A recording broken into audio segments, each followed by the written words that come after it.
Continuing with his direct assault on terrorism and their sponsors, Prime Minister Narendra Modi said that criminality should be the only basis of working against terrorism.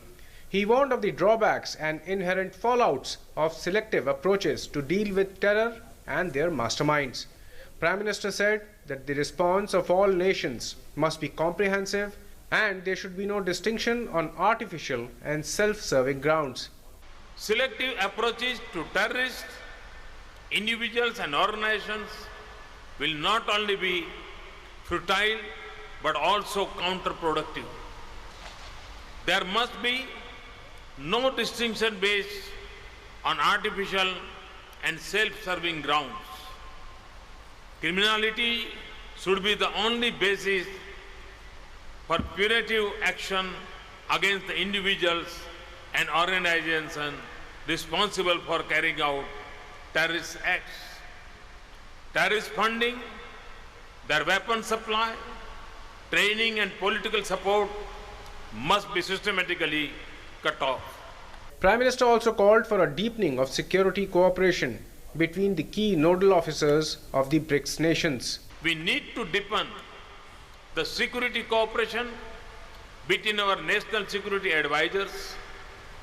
Early adoption of the draft Comprehensive Convention on International Terrorism will be an expression of our resolve to fight this means. Earlier, Prime Minister Narendra Modi touched upon many issues of vital importance while addressing the BRICS leaders at the restricted talks at the summit in Goa. But the main crux of Prime Minister's outreach was undeniably the threat from terrorism. He condemned the menace of terrorism in strongest possible terms. He cautioned that the growing arc of terrorism threatens Middle East, West Asia, Europe and South Asia. Without mincing words, Prime Minister Modi said that in our region, terrorism poses a grave threat to peace and security, and tragically, the mothership of terrorism is a country in our neighborhood. Without naming Pakistan, Prime Minister said it is a country that shelters not just terrorists, but in fact nurtures a mindset that loudly justifies terror for political gains. Prime Minister condemned the mindset and exhorted the BRICS nations to stand united against this clear and present danger.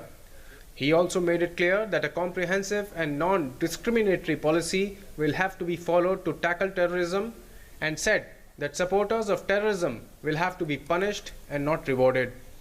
Reflecting what Prime Minister Modi said at the summit, that there was unanimity among member states about the threat that terror poses to global peace and economic security, the Goa Declaration was unambiguous on terror.